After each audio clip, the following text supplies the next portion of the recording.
bienvenue pour cette dernière séance que j'ai l'honneur de présider. Alors, effectivement, nous avions conçu ce colloque pour entrer de plus en plus dans les textes et dans l'étude de ce Zohar de Mantoue et du Zohar. Et nous avons deux interventions. L'intervention de Julien Darmon, qui va nous parler d'un point de correction dans le Zohar de Mantoue, et il vous détaillera ça avec des problèmes textuels et kabbalistiques liés à la Kabbale lourianique. Donc, je m'excuse d'avance, on va rentrer dans des choses très techniques, mais on ne peut pas éternellement parler autour du Zohar et de son impression et des corrections, etc., sans parler, en tout cas sans essayer de parler de quoi parle le Zohar et quels sont les enjeux concrets, les enjeux de pensée de tel ou tel texte du Zohar. Et en particulier parce que on est là pour parler du Zohar de Mantoue, qui est, comme on l'a expliqué, une édition qui se veut complète, définitive et de référence. Or, vous allez voir que, en réalité, nous n'avons pas toujours accès à ce texte du Zohar de Mantoue. Je précise que l'intervention que je vais présenter là est essentiellement la reprise d'une étude de Yosef Avigi, immense chercheur sur la Kabbale lourianique en particulier, qui a écrit 3 gros volumes qui s'appellent Kabbalat Tahari, qui est une somme définitive sur toute l'histoire des manuscrits lourianiques, dans laquelle il parle, et c'est le sujet que je vais traiter, de comment est-ce que la Kabbale lourianique, donc post-zoharique, a eu une influence sur le texte du Zohar que nous avons aujourd'hui et comment ça s'est passé. Et je vais évidemment demander l'autorisation de reprendre l'essentiel de ces recherches. Donc, on va étudier un point très précis qui pourrait paraître anecdotique, mais on va essayer de faire comprendre l'enjeu. Ici, vous avez donc la page 291A du 3e et dernier volume du Zohar de Mantoue, dans donc ce texte zoharique qui s'appelle Hidrazuta, qui est donc le dernier discours de Rabbi Shimon Bar Yochai qui concerne, d'après la vue du texte même, les profondeurs les plus ésotériques de la doctrine zoharique. Et ici, vous voyez j'ai entouré en rouge quelques mots qui disent Maï Yeruta. On va reprendre ensuite un peu le texte lui-même, mais là vous avez des mots qui disent Maï Yeruta da'itrin dehavu genizin begavayu. Quel est cet héritage? Ce sont les diadèmes qui étaient cachés en eux. Et on a la même chose dans le Crémon. Alors vous voyez, le Crémon, c'est en un volume, donc c'est des gros volumes. Si on les met à l'échelle, on se retrouve avec un texte plus petit et c'est imprimé en 2 colonnes. Mais si on voit bien, ici, c'est exactement la même chose. Il n'y a pas de variante textuelle entre le Mantoue et le Crémon sur ce bout de phrase-là. Par contre, dans l'édition de Vilna, par les mêmes éditeurs qui ont fait l'édition du Talmud qu'on utilise tous aujourd'hui, donc les éditions de la Veuve et des Frères Rome, le texte n'est pas pareil. Vous avez un ajout de 4 mots. Là, Ma Yeruta Da, c'est ce qu'on avait déjà dans le Mantoue et le Crémon, et on rajoute Da Ahsanta Deavu Vehime Vetrin Utrin Aitrin. Donc les 4 mots en rouge sont rajoutés dans l'édition qui est aujourd'hui l'édition standard du Zohar et qui n'était pas dans les premières éditions. Alors comment est-ce qu'on s'est retrouvé avec cet ajout? C'est ce qu'on va essayer d'expliquer. Donc, disons-le tout de suite, on va dévoiler le secret, ces ajouts-là viennent de l'école lourianique. Et il faut donc comprendre déjà que, a priori, les kabbalistes de Safed avaient très probablement, on ne sait pas si Rabbi Yitzhak Luria lui-même, avant d'arriver à Safed en Égypte, est-ce qu'il avait déjà une édition imprimée du Zohar de Mantoue, puisque donc Rabbi Yitzhak Luria, il arrive à Safed en 1570 et il meurt là-bas en 1572. Il faut bien comprendre que l'intégralité de l'enseignement lourianique que nous avons aujourd'hui, qui a entièrement révolutionné, qui a, on peut même dire, supplanté le Zohar par bien des aspects, ça dure moins de 2 ans. On ne sait pas si avant ça, lui, il travaillait sur l'édition imprimée du Zohar. Ce qui est certain, c'est que Rabbi Chaim Vital, qui est son principal disciple, lui se sert de ce Zohar de Mantoue. Et on a des témoignages assez clairs qu'effectivement, on ne connaît que le Zohar de Mantoue à Safed. Comme ça a été dit, le Zohar de Crémone était essentiellement diffusé en Europe du Nord et de l'Est, et en Afrique du Nord et en Eretz Israël, on n'avait que le Zohar de Mantoue.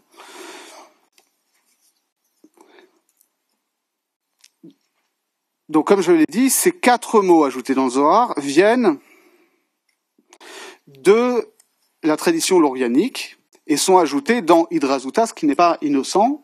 Donc, on va rentrer dans les choses tout de suite très techniques, je vous préviens. Qu'est-ce qui différencie la Kabbale laurianique de la Kabbale pré-laurianique, dont Rabbi Moshe Cordovero, qu'on a déjà évoqué, est le dernier maître et celui qui fait la grande synthèse? C'est essentiellement sur la lecture de ce texte-là, de la Hidrazuta, et de son rapport avec un autre texte, aussi fondamental dans le Zohar, qui s'appelle Hidra Rabba. Hidra Rabba, c'est la grande assemblée, c'est le grand discours de Rabbi Shimon Bar Yochai à ses disciples, au terme duquel d'ailleurs un certain nombre de ses disciples meurent d'extase mystique, et Hidrazuta vient prolonger et développer certains thèmes de cet Hidra Rabba, et à la fin, Rabbi Shimon Bar Yochai meurt lui aussi d'extase mystique. Alors c'est là qu'on rentre dans les problèmes, puisque vous connaissez tous le schème classique de la Kabbale en 10 séphirotes dont on vous a distribué un schéma. Et Rabbi Moshe Cordovero et Rabbi Chaim Vital ne sont pas tout à fait d'accord sur comment est-ce qu'on comprend cette structure-là. En gros, Rabbi Moshe Cordovero identifie 3 niveaux qu'on appelle Arichanpin, Zeiranpin et Nukva, qui correspondent en gros à Keter, Tiferet et Malchut. Et Rabbi Yitzhak Luria identifie en plus les niveaux de Abba Veima, qui correspondent à Chochma et Bina, comme 2 niveaux à part entière qui s'insèrent entre Arichanpin et Zeiranpin. Si vous comprenez pas tout ce que je dis, c'est normal. Mais si on doit tout expliquer pour que tout le monde comprenne, alors on est là pour des générations et des générations. Donc vous m'excuserez de préserver une part du mystère. En tout cas, c'est le débat, il est là-dessus, sur finalement quelle est la place de Abba et Ima dans la structure générale, et comment est-ce qu'on lit ça dans Hidrazuta. Parce que Rabbi Yitzhak Luria dit lui-même, voilà, ma grande nouveauté, mon grand apport par rapport à Rabbi Moshe Cordovero, c'est d'avoir identifié ces niveaux de Abba Veima, et je l'ai fait en ayant une lecture du rapport entre Hidrazuta et Hidra Rabba différente de Rabbi Moshe Cordovero.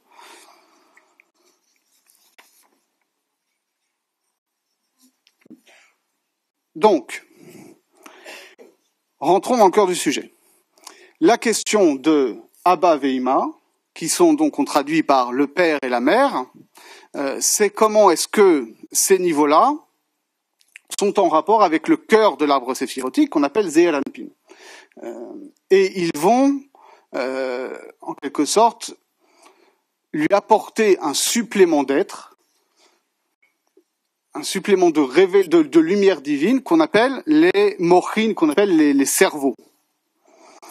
Et l'édition de Mantoue dit Hine Yeruta de Avoy Veime Yarit. Voici que Zeiranpin reçoit un héritage de son père et de sa mère.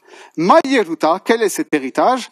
Da'itrin de Havu Genizin Begavaihu. Ce sont les diadèmes qui étaient cachés en eux. Ve'ahsinu le benda, et qu'ils ont transmis en legs à ce fils. Misitra de avui havaganiz begavaihe had itra de ikre hesed. Du côté du père était caché en lui un diadème appelé hesed, générosité.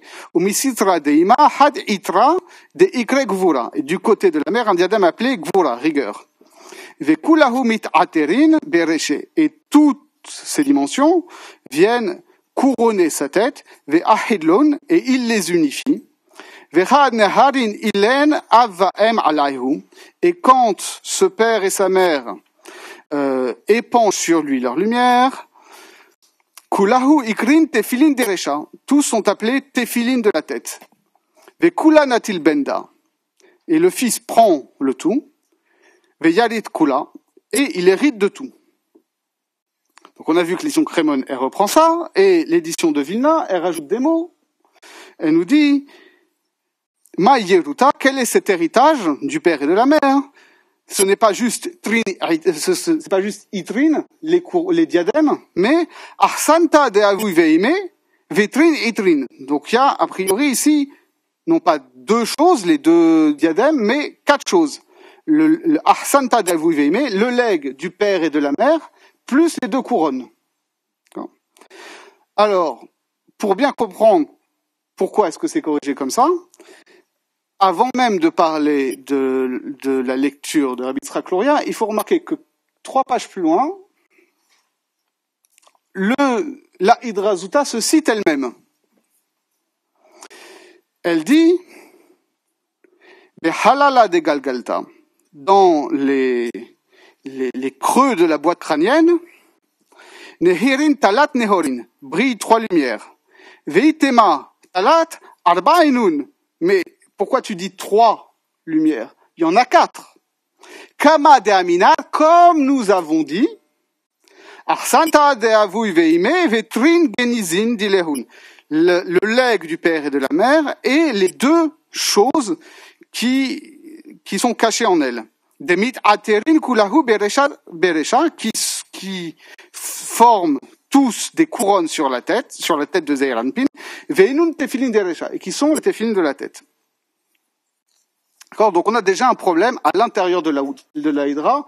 La Hydra, si on suit l'édition de Mantoue, ne parle que de 2 diadèmes, et 3 pages plus loin, elle nous dit il y a le legs du père et de la mère et les choses cachées qui seraient a priori les diadèmes. Alors, vous voyez que c'est un enjeu, pas d'établir le texte vrai du Zohar, sur la base objective de manuscrit, quel est le bon manuscrit, mais déjà à l'intérieur d'une seule tradition manuscrite apparemment, puisqu'ils ont fait déjà un choix là-dessus, de comprendre comment ça fonctionne.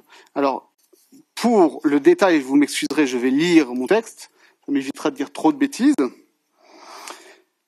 mais on va essayer. Le problème du Zohar est donc de faire correspondre 3 niveaux de réalité. Donc le niveau séphirotique, ou Zeir Anpin, d'accord, le fils, comme il s'appelait ici, qui correspond, pour dire rapidement, à la séphiratif Eret, reçoit un double influx des 2 séphirotes qui sont au-dessus, de Abba, le père, la séphira Chorma, et de Ima, la mère, la séphira Bina. Ça c'est un niveau, donc a priori, il y a 2 choses qui arrivent sur Zeir Anpin. Ensuite, le niveau anatomique, où les réceptacles de ces influx doivent correspondre, comme le dit la Hydra, aux 3 cavités du crâne. En gros, c'est le lobe droit, le lobe gauche et l'occiput, d'accord, le cervelet. Et le niveau halachique, d'accord, le niveau des mitzvot, où ces influx sont censés ressortir ici au niveau des tefilines. Or, les tefilines, il y a 4 compartiments qui comportent 4 textes. Et ça, c'est une problématique zoharique classique. L'un des projets du Zohar, c'est justement de fournir un modèle total du réel, et donc d'expliquer comment le niveau de la manifestation divine, le niveau du microcosme du corps humain et le niveau de la Torah et des mitzvot sont en correspondance. C'est son problème. Et donc on a un souci parce que d'un côté ça a l'air d'être 2, d'un autre côté c'est 3 et d'un autre côté c'est 4. Alors comment on passe de 2 à 4? Effectivement, le premier texte a l'air de parler de 2 dimensions, du diadème de Hesed et du diadème de Gvura, Et le deuxième texte, il parle, a priori, de 4 choses qui correspondent aux 4 boîtiers des tefilines. Le Rabbi Moshe Cordovero, lui, il reste dans le texte de Mantoue. Alors, est-ce qu'il se base sur le texte de Mantoue ou est-ce qu'il a le même texte? Et alors, ce qui est marrant, c'est qu'aujourd'hui, quand vous avez l'édition imprimée du commentaire de Rabbi Moshe Cordovero, l'éditeur rajoute entre crochets la leçon qui n'est pas dans Mantoue, qui est dans les éditions qu'on a aujourd'hui sous la main, parce que l'éditeur n'a pas été consulté Mantoue pour voir qu'il n'y avait pas de problème de guerre. En tout cas, lui, il suit ça et il dit voilà, l'héritage ou le legs de Abba et Ima, c'est la même chose que les diadèmes de Chesed et Gvura, qui sont au niveau de Da'at, et les 2 choses cachées, c'est la Chorma et la Bina qui sont cachées et qui complètent celles-ci en leur lieu, comme on l'a expliqué. Donc, autrement dit, il y a Abba et Ima donnent, pour le dire rapidement, les 2 niveaux inférieurs qui sont les Chesed et Gvura, et ensuite, il y a un niveau de Chorma et Bina qui vient se surajouter par rapport à ça. Et Rabbi Yitzhak Luria, c'est ça l'apport précieux de Yosef Avivi, c'est d'avoir fait l'histoire de l'écriture, du développement de la doctrine du Harizal lui-même.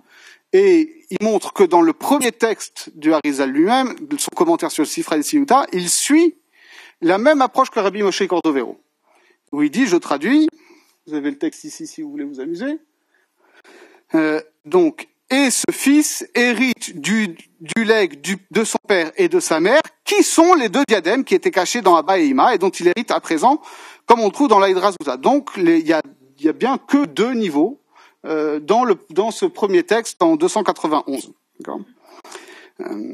Et par contre, dans le recueil de ces enseignements définitifs transmis à Rabbi Chaim Vital, on n'a plus du tout la même chose. Il distingue d'une part les 2 mochines de Chorma et Bina qui sont appelés, donc en 292b, le legs de son père et de sa mère, et d'autre part les 2 mochines qui forment ensemble Da'at, qu'on appelle Chesed ou Gvura, qui sont appelés donc en 291 les 2 diadèmes, comme le dit le texte, donc en 292, le legs de son père et de sa mère et leurs 2 choses cachées. D'accord ? Et donc, il faut être très précis. Lui, il ne dit pas Arsanta de Avu Veime Utrin Aitrin de Avu Gnizin. Il dit comme en 292, il reprend simplement cette langue Arsanta de Avu Veime Vetrin Genizin de Lahun. Il reprend ça. Donc, a priori, il ne parle pas du tout du texte en 291, il parle uniquement du texte en 292. Et donc, c'est un travail d'exégèse, de réconciliation conceptuelle de ces 2 passages, mais il ne s'agit pas d'une correction du texte. Ce qui va se passer après, c'est que ces corrections, qui étaient une exégèse sur un texte reçu, va venir s'immiscer dans le texte lui-même, et on sait très précisément à quel moment, avec l'édition de Constantinople en 1743,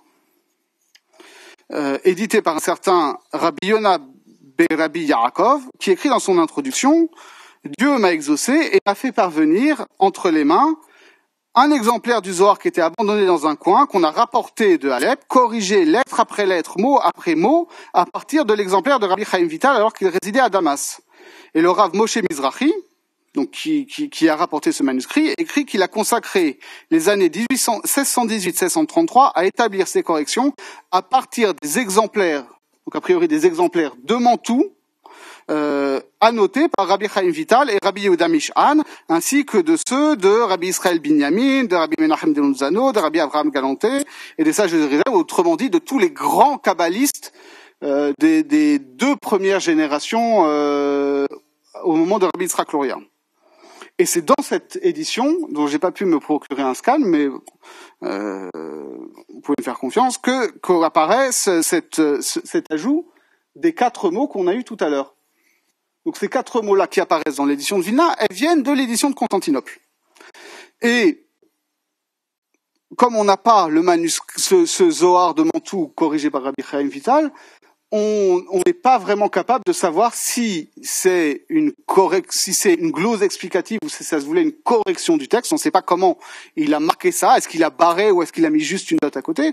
Mais en tout cas, d'après le travail de Daniel Matt, qui lui a travaillé sur les manuscrits les plus anciens et les plus fiables, l'édition critique de Daniel Matt donne la version de Mantoue, donc la version non corrigée. Donc, a priori, les corrections qui sont apportées dans l'édition de Constantinople sur la base du Zohar de Rabbi Chaim Vital ne sont pas des leçons de manuscrits anciennes et que l'édition de Mantoue serait fautive. Ce sont vraiment, c'est une tentative d'harmoniser de manière interne le texte du Zohar pour qu'il soit plus cohérent et que ça colle avec la doctrine nourianique. D'accord? Et de fait, tout le monde ne va pas être d'accord avec ça. Il va y avoir au XVIIIe siècle une grande discussion entre deux kabbalistes majeurs, entre Rabbi Shalom Buzaglo, auteur du Mikdash Meler, l'ourianiste ultra-orthodoxe, c'est-à-dire c'est lui qui donne le commentaire exhaustif, monumental et définitif de tout le Zohar selon la Kabbale ourianique. Et de l'autre côté, le Chida, donc Rabbi Chaim Yosef David Azoulay, qui est et un immense philologue et un immense kabbaliste, c'est-à-dire c'est quelqu'un qui fait dans sa jeunesse partie du cercle des kabbalistes de Jérusalem, de Bethel, donc cette grande école qui va poursuivre l'œuvre lorianique, et ils sont pas du tout d'accord sur qu'est-ce qu'il faut faire avec ces corrections lorianiques du Zohar. Rabbi Shalom Buzaglo n'est pas d'accord avec le travail qui a été fait à Constantinople, il dit c'est des ajouts qui ont été faits au texte, mais ils ont voulu bien faire, mais qui trop embrasse mal étreint, comme on dit en français, ou en hébreu talmudique, tafasta meru balo tafasta, trop vouloir prendre, on n'a rien pris. Et on comprend son problème, c'est-à-dire que si on modifie le texte du Zohar pour que ça colle avec ce que dit la doctrine lorianique, alors on se prive de l'intelligence, du travail exégétique propre du Harizal sur le texte du Zohar. Et donc lui, il ne touche pour ainsi dire pas ce texte-là. On l'a ici. Voilà, la seule chose qu'il rajoute, il rajoute le mot trin, les deux couronnes. Il précise deux couronnes, mais il ne rajoute pas les mots ahsanta de avou veime. Donc c'est quasiment la même version que la version de Mantoue. C'est un peu plus explicite, mais ça colle avec le sens pré-lorianique, on va dire.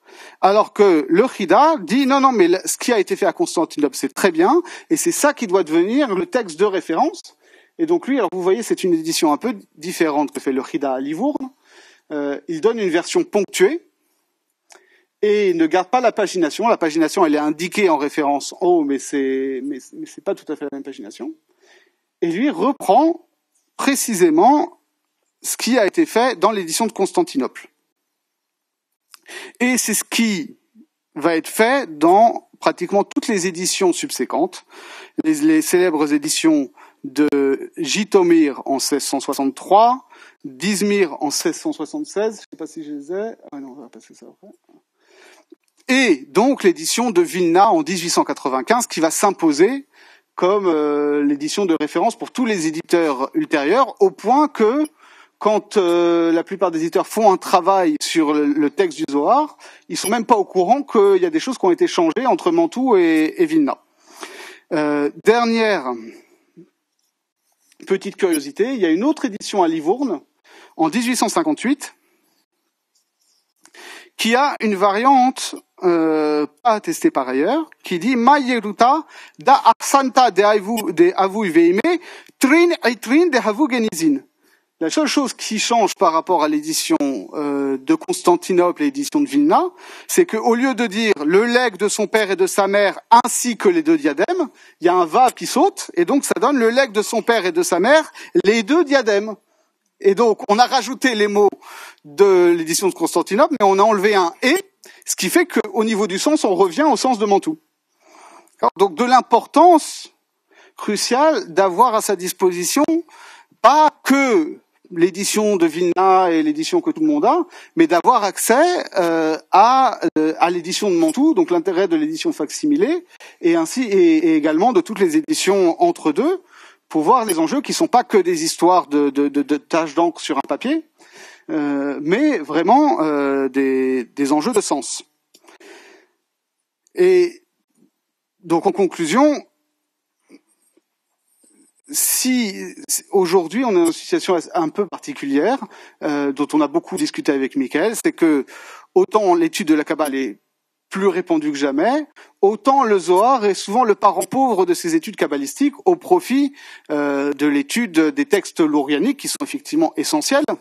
Mais comme le texte du Zohar est tellement complexe à comprendre, on a besoin d'avoir des clés avant, et donc on étudie la Kabbale lourianique pour avoir les bonnes clés, mais on n'arrive souvent pas au texte du Zohar. Quand on arrive au texte du Zohar, en fait, on n'a pas les textes que Rabbi Yitzhak Luria avait sous les yeux parce que le texte du Zohar a été changé. Et en réalité, on retrouve cette problématique aussi dans les études talmudiques. C'est-à-dire tous ceux qui ont étudié le Talmud un peu en profondeur savent que parfois Rashi dit voilà comment il faut lire, et le voilà comment il faut lire de Rashi, c'est exactement la même chose que ce qu'on a dans notre texte. C'est-à-dire que Rashi avait un autre texte du Talmud, mais on a intégré les lectures de Rashi dans l'édition définitive du Talmud, et donc on ne sait plus sur quoi Rashi commentait. Donc on ne comprend plus l'enjeu exégétique et l'enjeu conceptuel du commentaire de Rashi. Donc c'est pour ça que le travail qui est fait ici, et ce travail d'avoir un facsimilé de l'édition de Mantoue